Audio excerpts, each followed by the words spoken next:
right, Shalom. First and foremost, I want to give all praises, glory, and honor to Yahweh, by Hashem Yahushai, by Hashem HaKodash. Double lines to the apostles and elders of Great Millstone. Salutation and much respect and love to you brothers out there pushing this word out, truth and sincerity. All right. You know, as we get closer to this time of winter, you have brothers out there that's doing this work by themselves, man. Okay.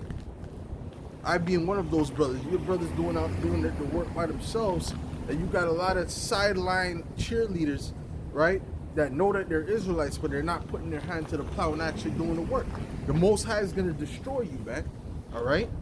Because brothers is out here doing things that they don't have to be doing on the solo. Making brothers walk more hard than it has to be because you're lazy, because you don't want to do the work for Yahweh Hashem Yahushai.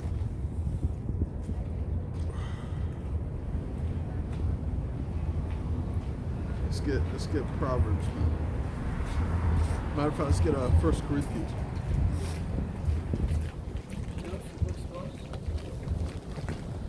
Okay, this is 1 Corinthians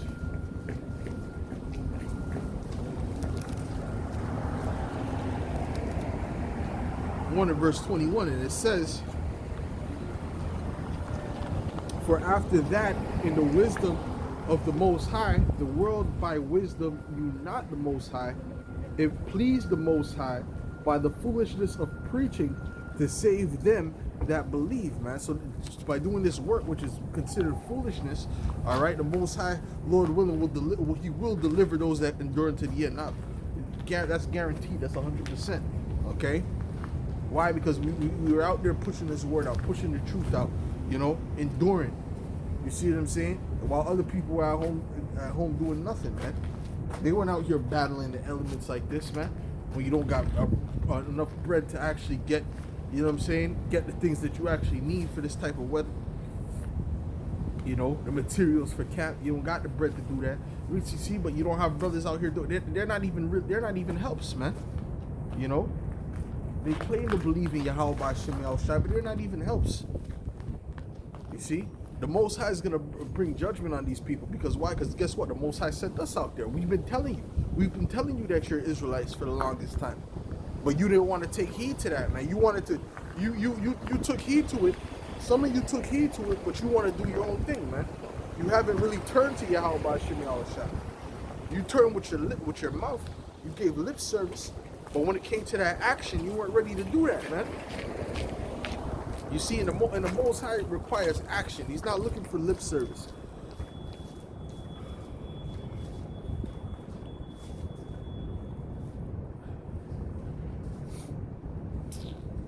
Oh, bro.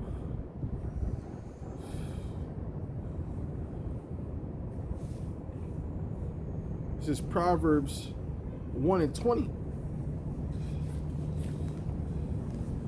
And it says, "Wisdom crieth without, she uttereth her voice in the streets. She crieth in the chief place of concourse, in the openings of the gates, in the city. She uttereth her words, saying, How long, ye simple ones, will ye love simplicity? And scorners delight in their scorning, and fools hate knowledge. Turn you at my reproof. Behold, I will pour out my spirit unto you. I will make my words known unto you." All right, and you turn into the Lord's reproof is more than just saying it, man. It requires action. You feel what I'm saying? You can't just say you believe in Yahweh Hashem Yahushai. You got to put forth that action. You got to show Yahweh Hashem Yahushai that you're down. You see? And it says, "Because I have called and ye refused, I have stretched out my hand, and no man regarded. But ye have set at naught all my counsel." And this is the counsel. What we're giving right now is the counsel, man. We're telling you what you need to be doing in order to be delivered, man. All right? In order to solidify your spot on the chariot. You feel me? And it says, "But ye have set at naught all my counsel, and would none of my reproof. I also will laugh at your calamity. I will mock when your fear cometh. When your fear cometh as desolation, and your destruction cometh as a whirlwind, when distress and anguish cometh upon you." then they call then shall they call upon me, but I will not answer. They shall seek me early, but they shall not find me. All right, so you're going to be looking for the Most High to deliver you in that day, to stretch forth His hand to deliver you in that day, but you didn't stretch forth your hand to do the work of the Most High. You see how that works? The Most High is not looking for people who's giving lip service, man. All right, we got enough jakes out there giving lip service, but not doing the work of Yahweh Shem Yahweh Shai, man.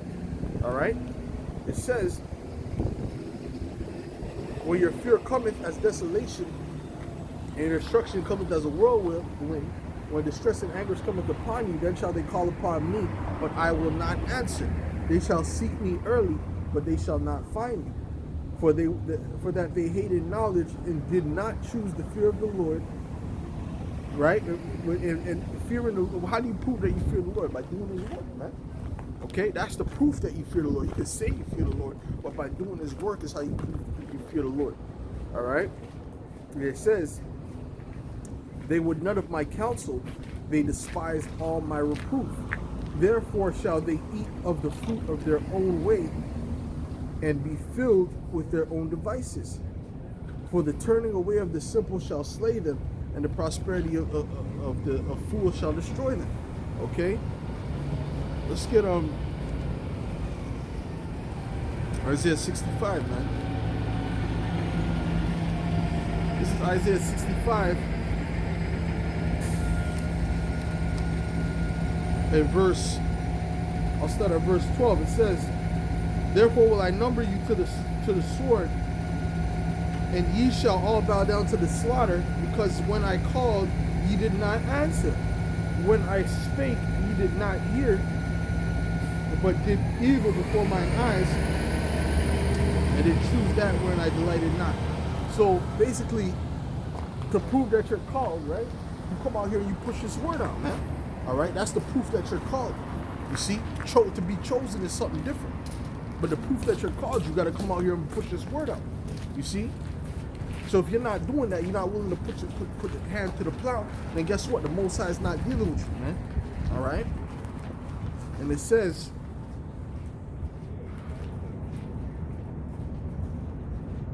therefore thus saith the Lord power, behold, my servant shall eat, but ye shall be hungry. Behold, my servant shall drink, but ye shall be thirsty. Behold, my servant shall rejoice, but ye shall be ashamed, bro. And that's His servants. In order to be a servant of the Lord, what do you have to do? You have to serve, man. Right? You can't call yourself a servant of Yahweh Shem Yahweh Shai and you were not doing anything for Him. Then you're not a servant, man. You're just a sideline cheerleader, man. A faker, a hypocrite. You see what I'm saying? Brothers who's out here doing this work, we was never hypocrites, man. When it came to this work, man, we weren't hypocrites. You see, because we learned the truth. We acknowledge the fact that we got to get out here on the highways and the byways in order for the Most High to have favor. You see what I'm saying? And we did that, man. We didn't stay at home and drink hot cocoa, man. We were out there in the battlefield, so to speak, man. All right, doing the work, man. While Jake is out here lollygagging, playing games, man. You know, going on movie dates and all them things. You see, every Saturday we were out here, man. You see, you know, if the Most High permitted. You feel me?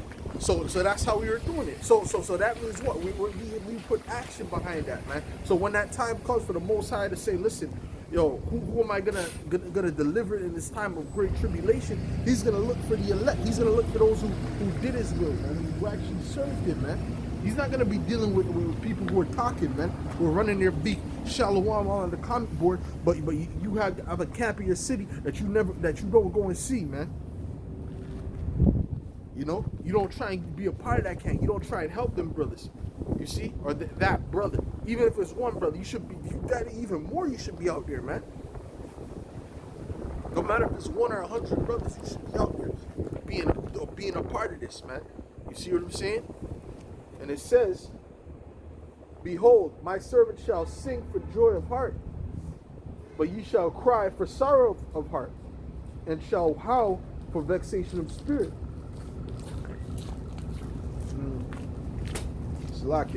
It says, and ye shall leave your name for a curse unto my chosen, For the Lord power shall slay thee, and call his servants by another name. All right, the Most High is only dealing with his servants, those that serve him, those that actually fear his name, man. And like I said, man, the proof that you fear his name is the fact that you'll do his work. If you don't fear his name, then guess what? You're not going to do the work. You're not going to bother to leave out of the comfort of your home, to come out in the winter, in the dead of winter, to push the word out. Which a lot of these camps, they don't come out in winter time. They only come out in the summer and the springtime when it's good outside, man. You know, when it's nice outside. You see? But the scripture says what? In season and out of season, man. All right? That's what the scripture says. It doesn't mean to be over righteous. And when it's a damn blizzard outside, you coming outside to prophesy, it doesn't mean that. Okay? But it means you gotta put forth that effort, man. You gotta suffer for the name of Yahweh Shem Yahushai, man. That's what this thing is about, man. The Apostle Gabar always stresses the fact that it's about suffering, man. All right, it's not about living that lavish lifestyle, man. That good life, man. You know what I'm saying? It's about that suffering, man. Because once you suffer for Yahweh Shem Yahushai, that's when you're gonna be glorified, man. You don't get glorified before the suffering, man. You see? A lot of you want to be glorified with this Israelite thing, like it's a fad. You know what I'm saying? You want to get that glory with the Israelite thing, but you don't want to go through that tribulation. The Most High didn't say we came over here to be glorified, man. We came over here to suffer slavery, man. This is not the place to be glorified. That's gonna be in the kingdom, man. Just get Micah 2:10 real quick. You know.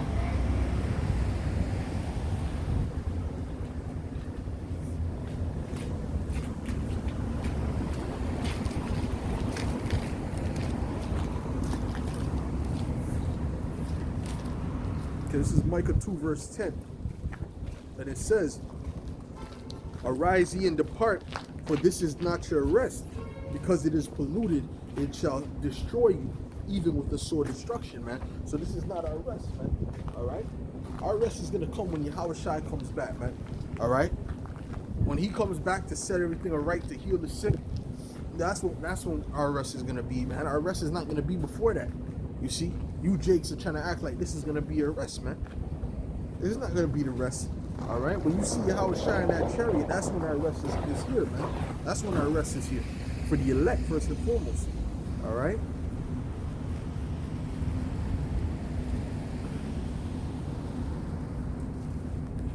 This is Malachi 4 verse 2. It says, "But unto you that fear my name, shall the Son of Righteousness arise with healing in his wings, and ye shall go forth and grow up as the calves of the stall." You see what I'm saying? So that's when we're gonna flourish. That's what it means by grow up as the calves of the stall. You know what I'm saying? That food, it's just gonna be food in abundance. You feel me? Because there's one thing about cattle, right? Show you the Most High. The Most High is dealing with balance. One thing about cattle, they always have available food. They're never starving. You see what I'm saying?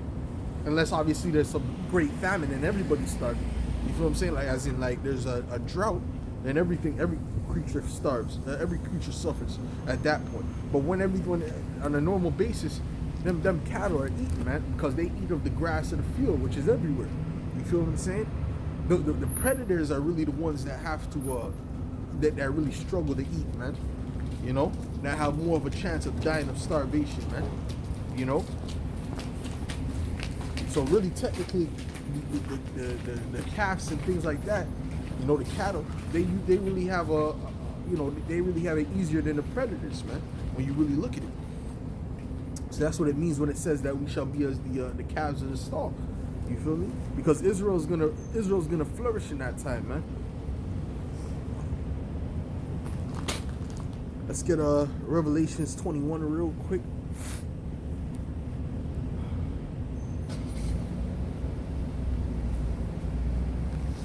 This is Revelations 21. 21 and 1. It says, "And I saw a new heaven and a new earth, for the first heaven and the first earth were passed away, and there was no more sea. And I John saw the holy city, New Jerusalem coming down from the Most High out of heaven, prepared as a bride adorned for her husband. All right, and that's speaking about the elect coming from the chariots. Okay, because we are known as the Most High's woman. All right, Most High's wife.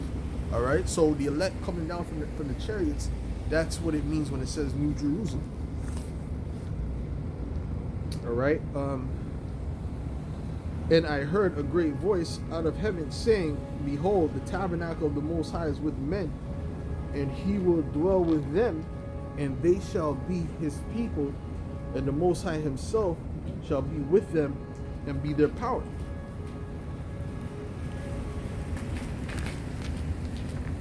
And the Most High shall wipe away all tears from their eyes, and there shall be no more death, neither sorrow nor crying, neither shall there be any more pain, for the former things are passed away, man. All right, you see what I'm saying? So that's when we're gonna be at rest, man. That's when Israel is gonna be at that resting point, man. Right now, this is not the time for that, man. All right, this is the time for Israel to suffer, man. Especially the elect, especially the brothers out there pushing this word out, man. We're not out there to live that comfortable life and whatnot. You know what I'm saying? We're gonna have to suffer for this truth, man. That's how it goes. That's the rite of passage of a prophet, man. You see?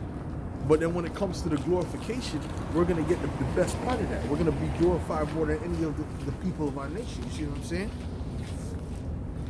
Israel's not all of Israel's not gonna be on the same level in the kingdom, man. There's gonna be levels, man. You know, all Israel's gonna be rich and all that, gonna have that wealth and be good. But the elect is gonna have extra abundance, man. You know, unimaginable wealth, man. You know.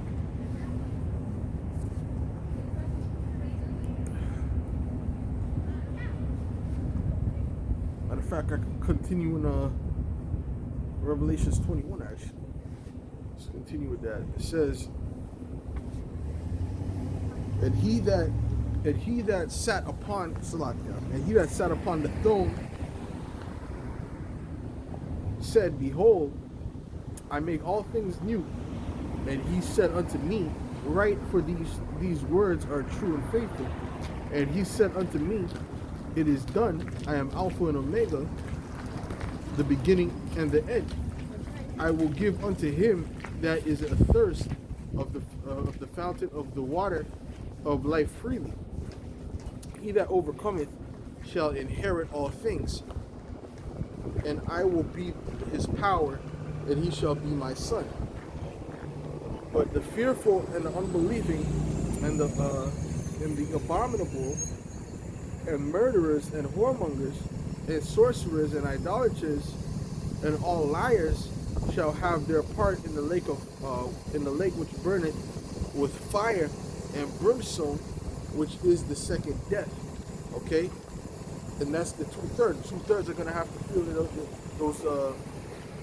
Well, the ones that took the mark for sure, they're gonna have to feel that nuclear fire. You know, and the rest of the 2/3, they're gonna die the way they died. And there came unto me one of the 7 angels, which had the 7 vials full of the 7 last plagues, and talked with me, saying, come hither, I will shew thee the bride, the Lamb's wife. And he carried me away in the spirit to a great and high mountain, and shewed me the great city, holy Jerusalem, descending out of heaven from the Most High, having the glory of the Most High, and her light was like unto a stone most precious, even like jasper stone, clear as crystal. All right, we're gonna have that shine to us, man, based upon the wisdom. All right, and had a wall great and high, and had 12 gates, and the gates, and at the gates 12 angels, and the names written thereon, which are the names of the 12 tribes of the children of Israel. On the east 3 gates, On the north, 3 gates. On the south, 3 gates. On the west, 3 gates. And the wall of the city had 12 foundations, and in them the names of the 12 apostles of the Lamb. You see that the apostles are going to be glorified above even all the 144,000. You see what I'm saying? And it says, and he that talked with me had a golden reed to measure the city and the gates thereof and the wall thereof. You know, and because even Yahushua said what? He said that you 12 shall sit on 12 thrones, judging the 12 tribes of the nation of Israel, man. Okay? So Yahushua already said that they were gonna be on a higher level, man. You know? Because what they're the heads. You see what I'm saying? Everyone's not gonna be on the same level, man. Like for example, King David, aka King Masha, he's gonna be above all Israel. Okay, he's gonna be under Yahushua. You see, because we're setting up the throne of the king, the house of David, man. All right, so David is obviously the head of the house. You see what I'm saying? You know, so it ain't gonna be everyone on the same level. And definitely, all of Israel's not gonna be on the same level as the elect. That's for sure. The elect is gonna live on a high level perpetually forever. You know, that's how the elect is gonna be living, man. You know, let's get what's that?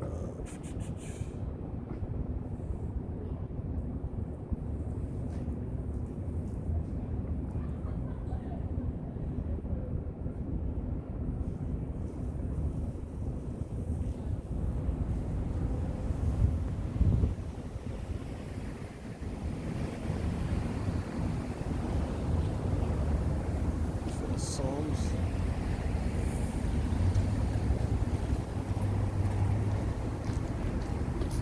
Oh.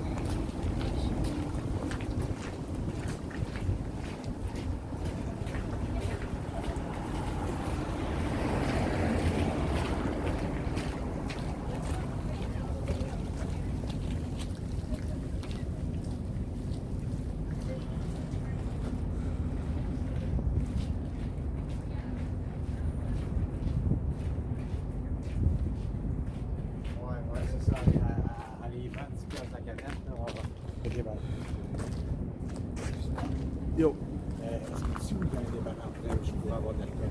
Dépanneur. Dépanneur. Tu dois aller sur cette ligne ici.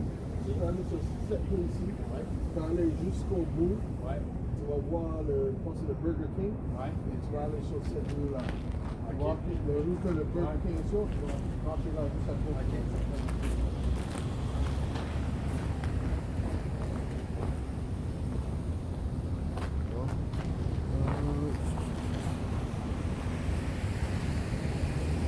Salakia. What was I looking for?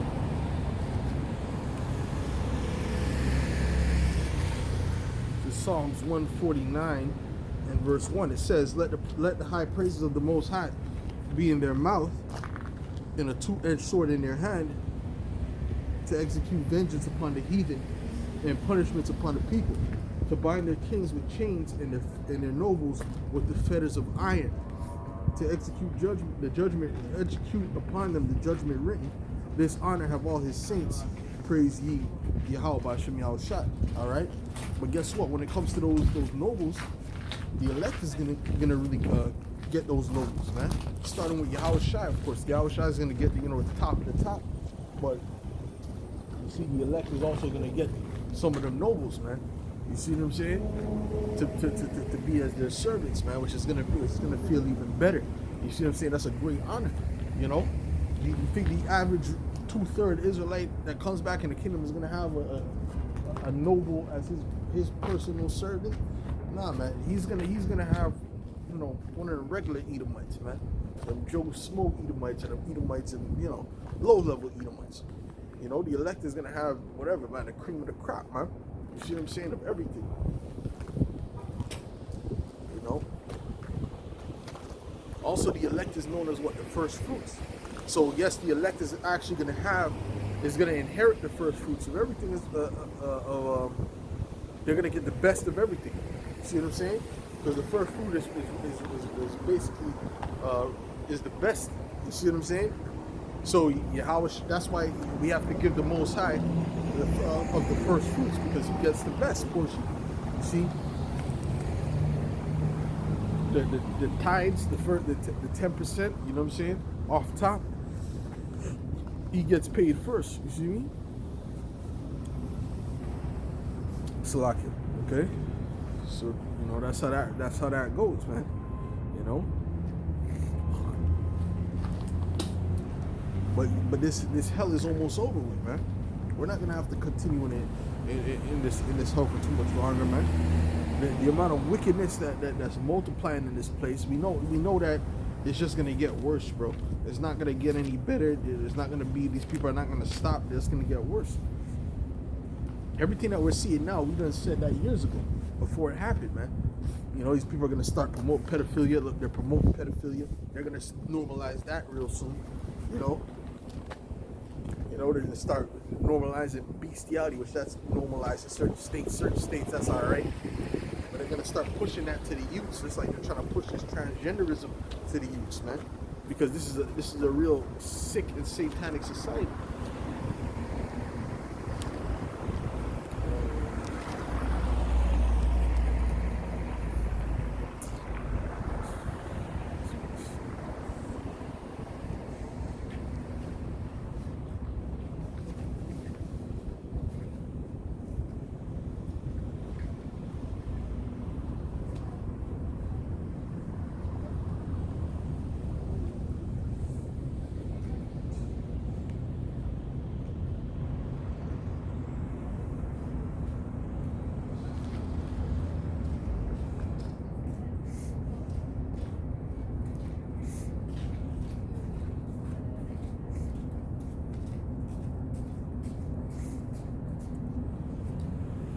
This is 2 Peter's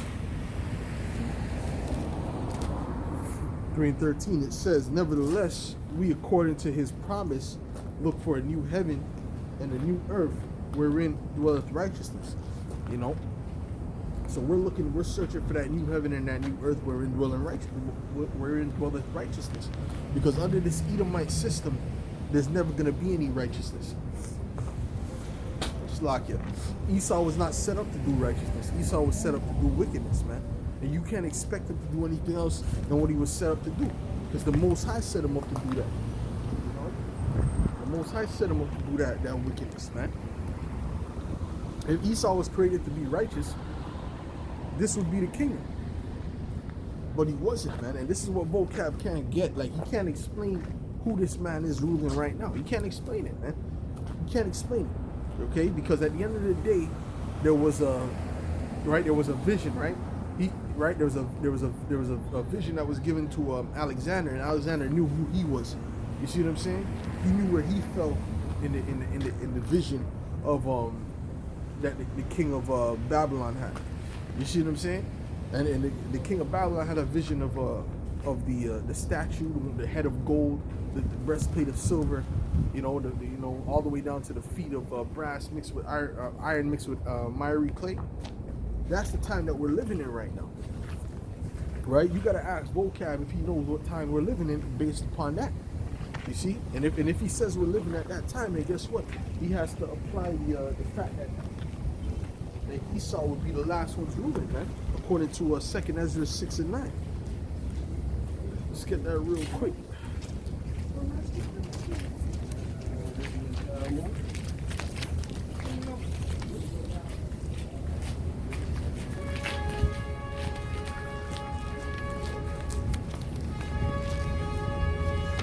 This is 2nd Ezra 6 and verse 7. It says,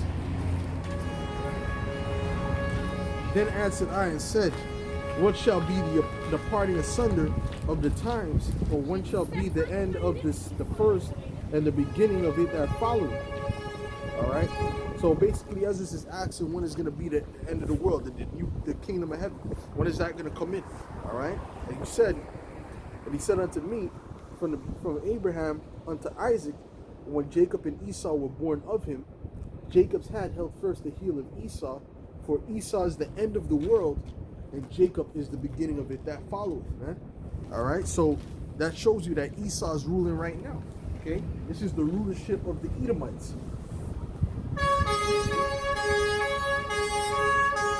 This is the rulership of the Edomites, man. And the next rulership to come into power is us, man.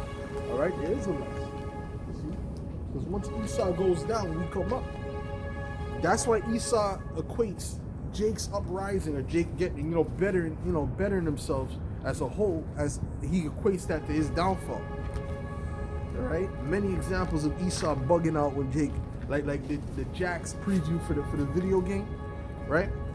He just said basically, he said that the alternative when you win with him, the alternative is that he said he wanted to go back in time and change slavery and blah blah blah. And then you see in the picture, you see a couple Jakes in the picture that's they're living good. They're prospering, so to speak. And Esau took that as an offense. He took that as an attack on him, because he equates your uprising with his downfall. You see? Because he knows once he goes down, once you come up, he goes down. So like, let's get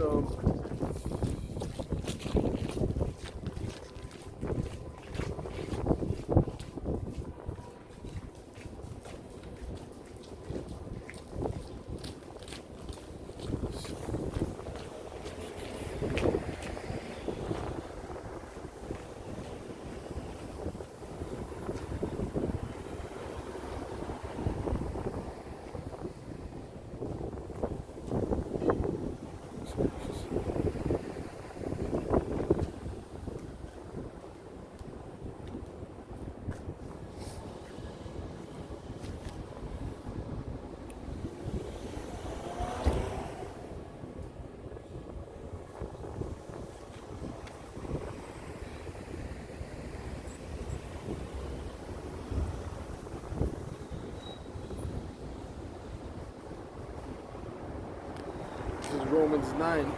I'll start at verse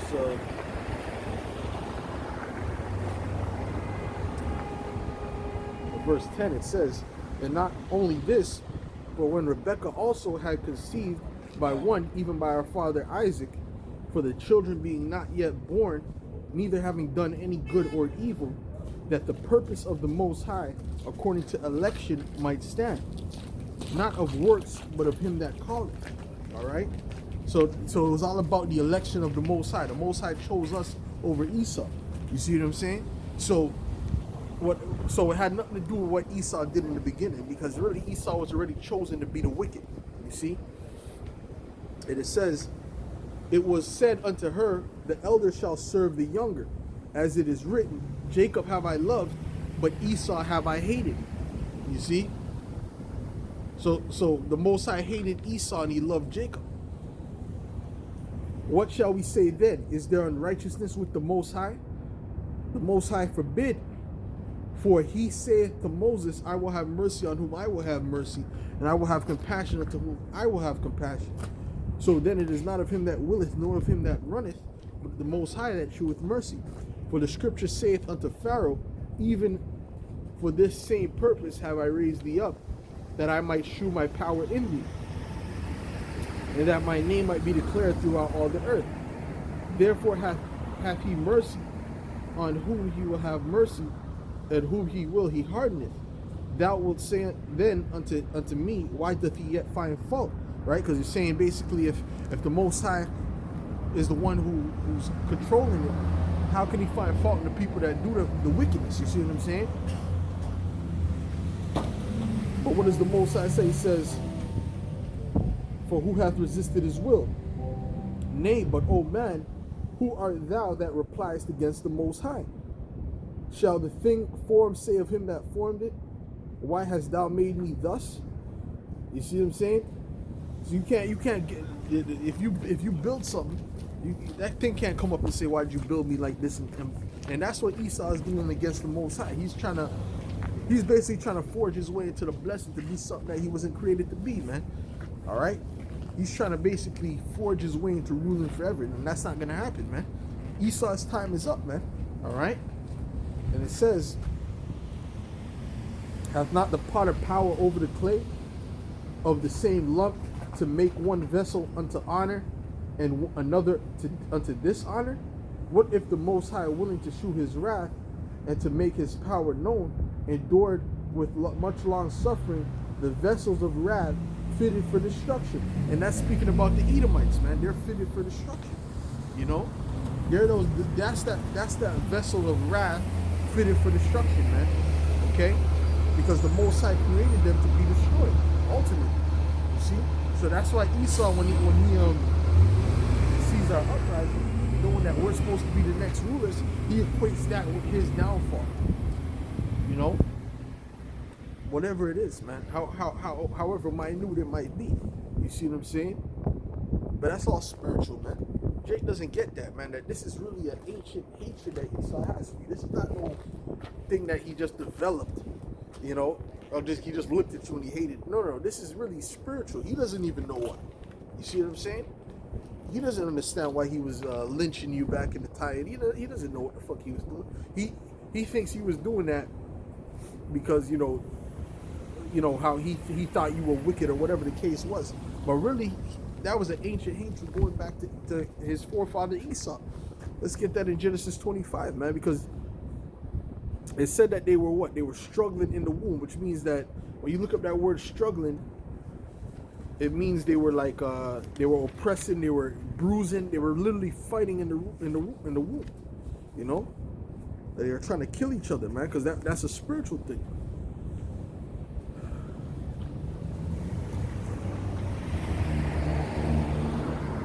This is Genesis 25, and I'll start at verse 23, and it says, and the children struggled together within her, and she said, if it be so, why am I thus?